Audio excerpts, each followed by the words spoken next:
couple of definitions, and while I talk about that, which will be boring to listen to while I don't show you any pictures, I'll show you some pictures. Pen and I don't actually usually collaborate, but we did do a collaborative set of work in 2000 and something. 17. Called Reverse Photography, and these are some of the works from that. It was part of the Rupert Bunny Foundation prize that we won. So it was a bit of a combination of both our works, where we took in this case, the icons that are used internationally. There's a set of international icons that are used at airports and things like that. And so took those images and then put them into software and tried to make them 3D and print them as 3D objects in clear. And in the end, we had to laser etch them. But so we took an image, made it an object, put the object onto colour darkroom paper and then exposed it as a photogram, like Pen had been doing, and then made an image from that.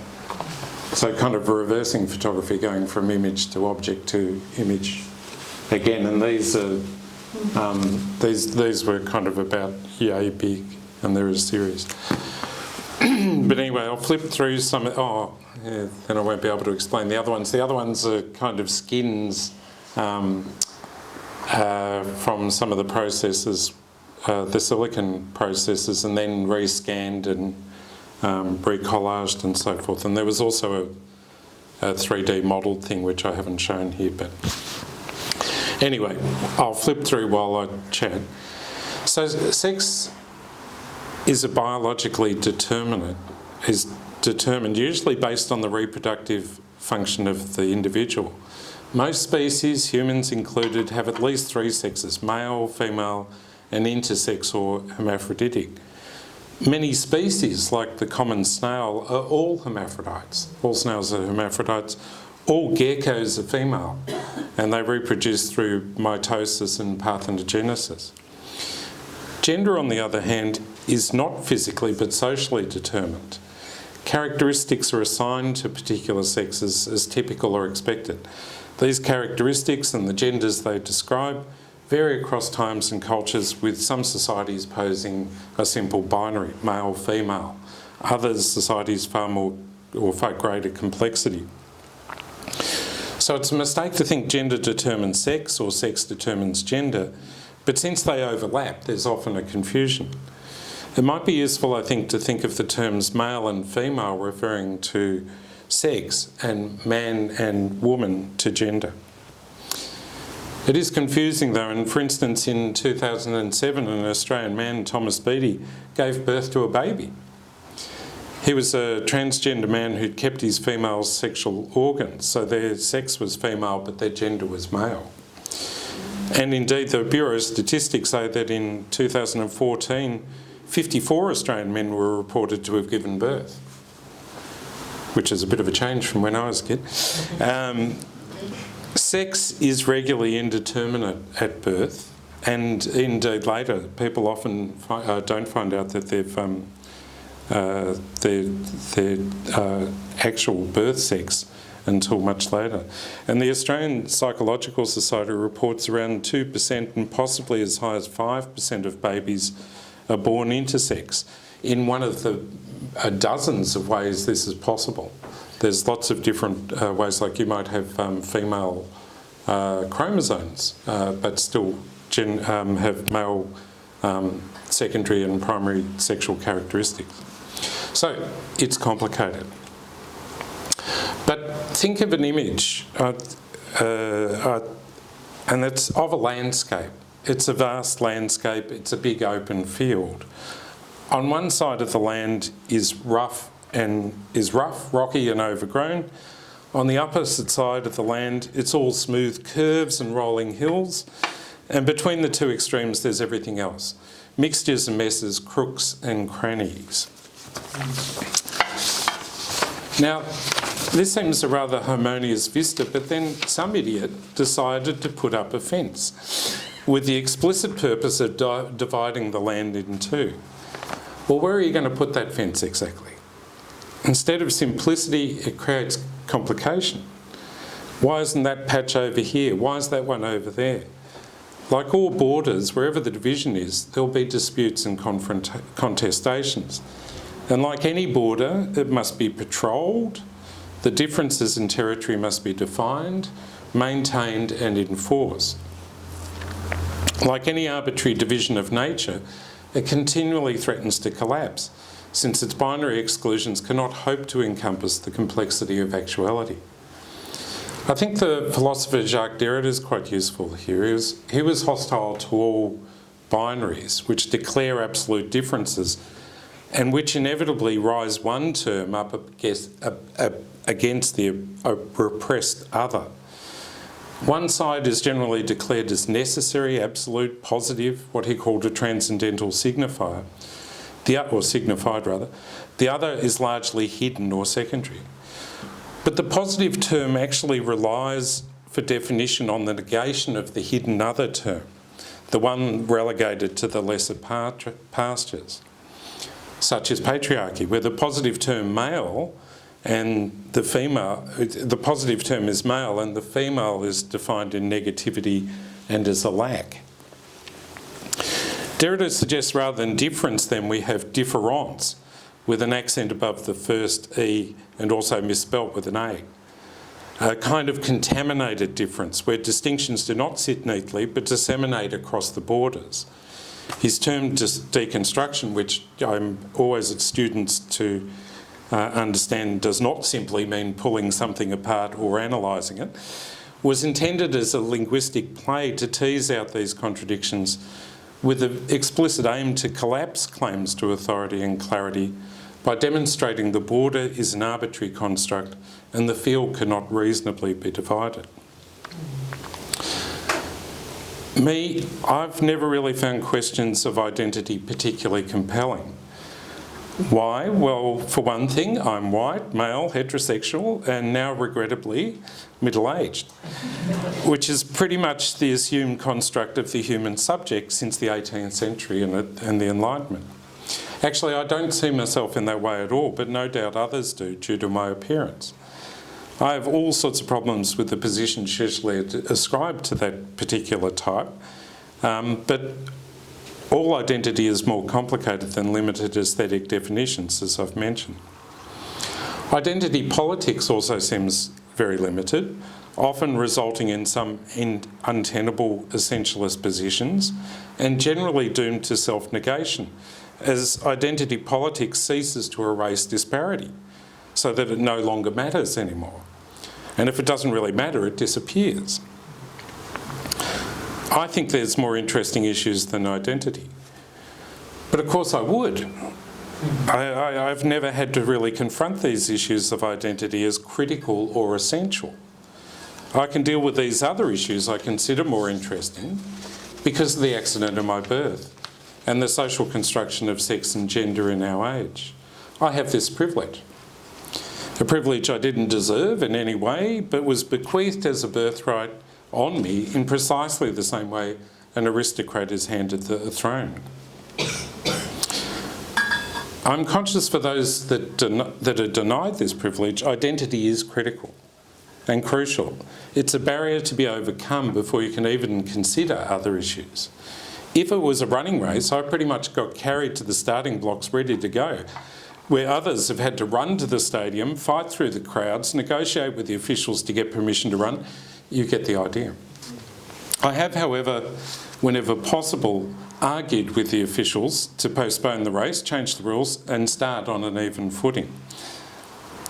Privilege is pernicious though, and generally making its recipient blind to its operations or unlikely to change things if they do notice them. This operation where the hidden remains in plain view but is overlooked is something I find very interesting. And so now I'll turn to my own work to talk about that a bit. I'm not going to attempt a full artist talk here. I'm just going to show a couple of things and some recent work I'm doing called Forgeries, a series of them. I guess I'm known for quite hard-edged work actually and quite smooth painting, but things like this, which come from it's called United, and it comes from an exhibition. There was a Mars Gallery called World Standard.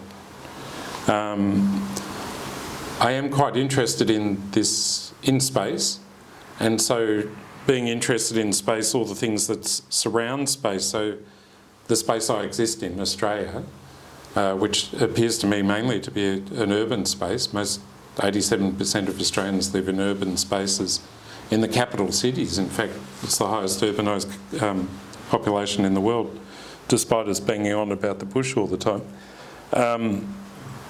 So I'm interested in that. I'm acutely aware of the Indigenous space that still exists and surrounds us, that goes back to eons, and it's often been a subtext to the work. And also a new emergent space that's appeared in, the last 20, 30 odd years, the digital space, virtual space. That's also a defining characteristic of our age, along with global urbanisation. I think those two things are really defining aspects of our age, and in fact are unprecedented.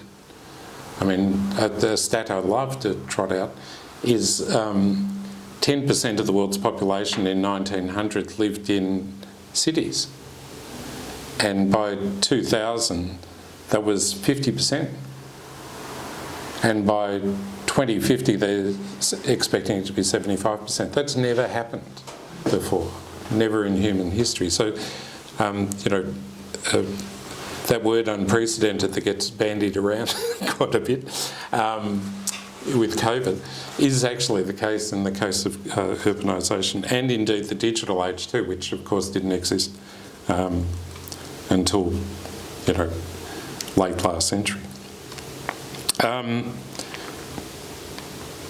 So I've made those paintings. I use 3D modelling programs to often start off things, then sometimes they end up as paintings. Some are prints. This is a very large photographic print in the collection here actually, called Vanishing Point from 2008,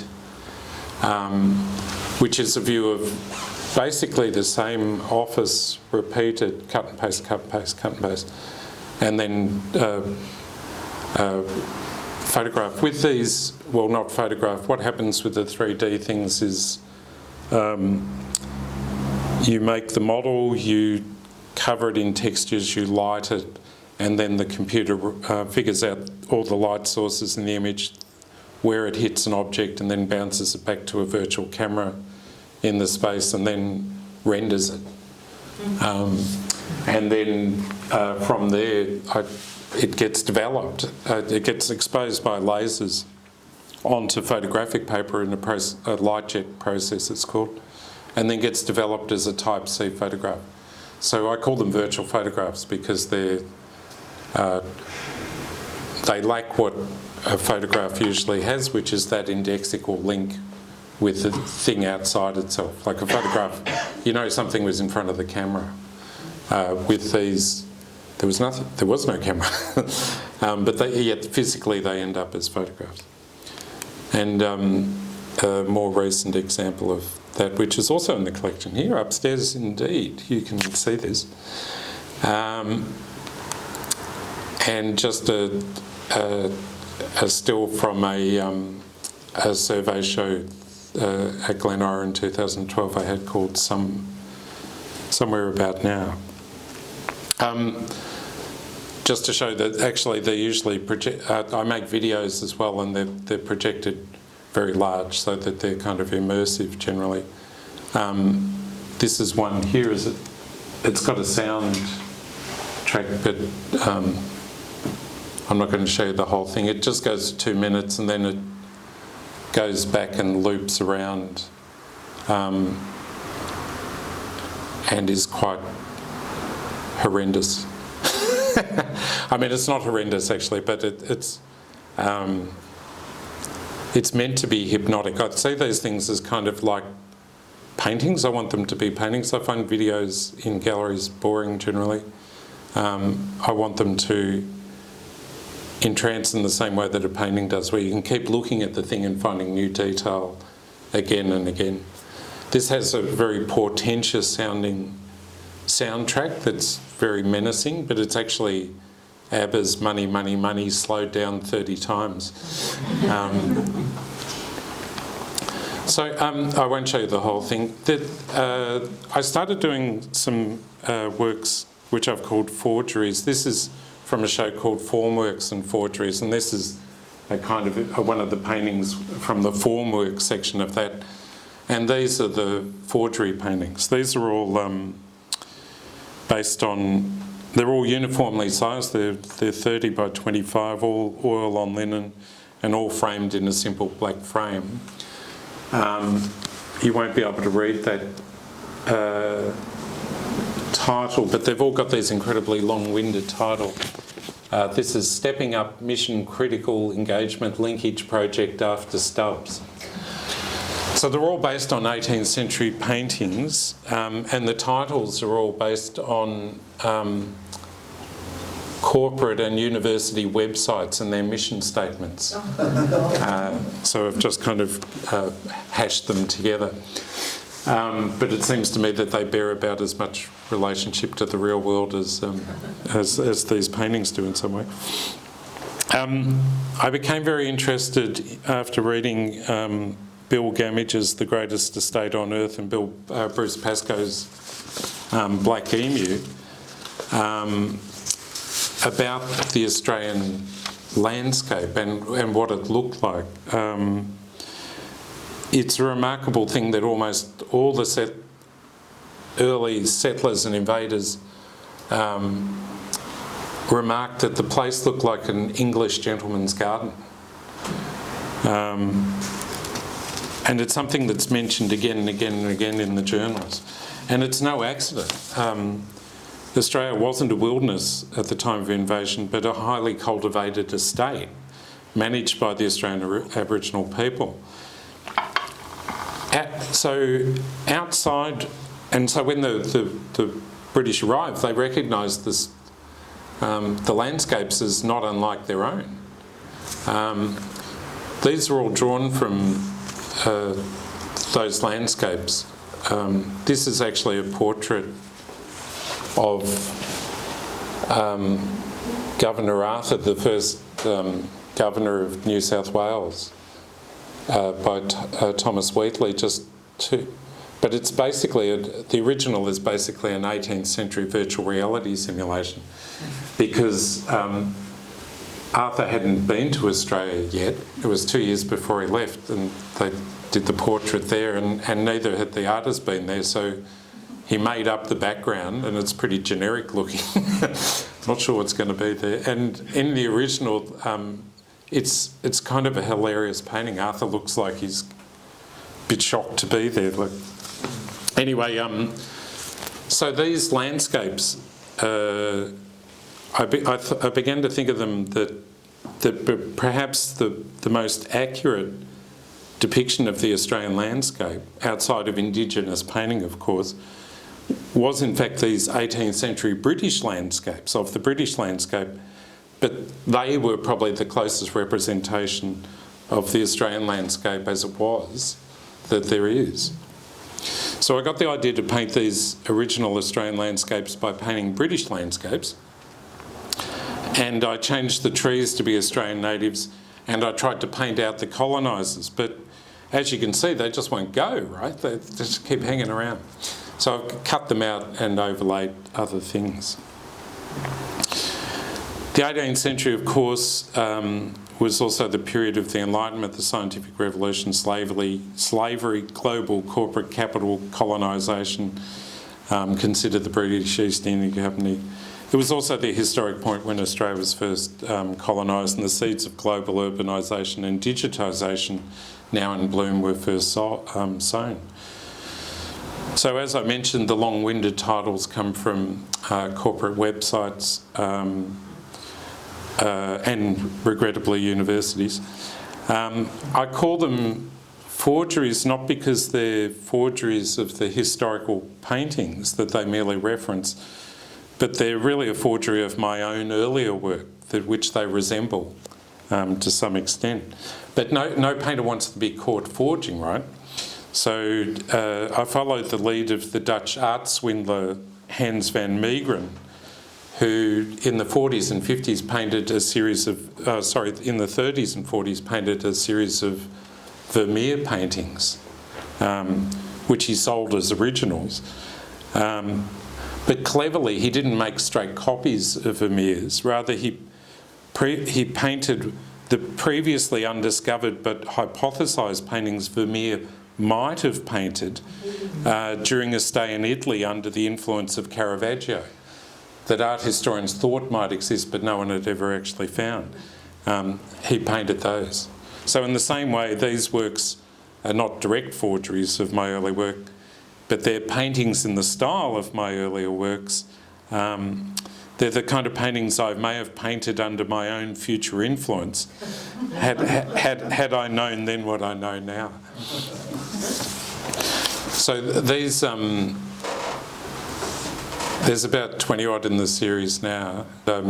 Gradually getting bored of them, but I've kept doing them because I haven't got bored of them yet, and they're fun to paint.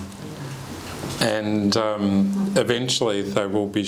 I did show a small number of them at Mars in a kind of salon hang, and again it was a COVID online exhibition, so no one's really seen them much in the flesh. But I do have in mind a kind of salon hang on a coloured wall for these. And that's a larger one that I also did. And that concludes my bit. Yeah.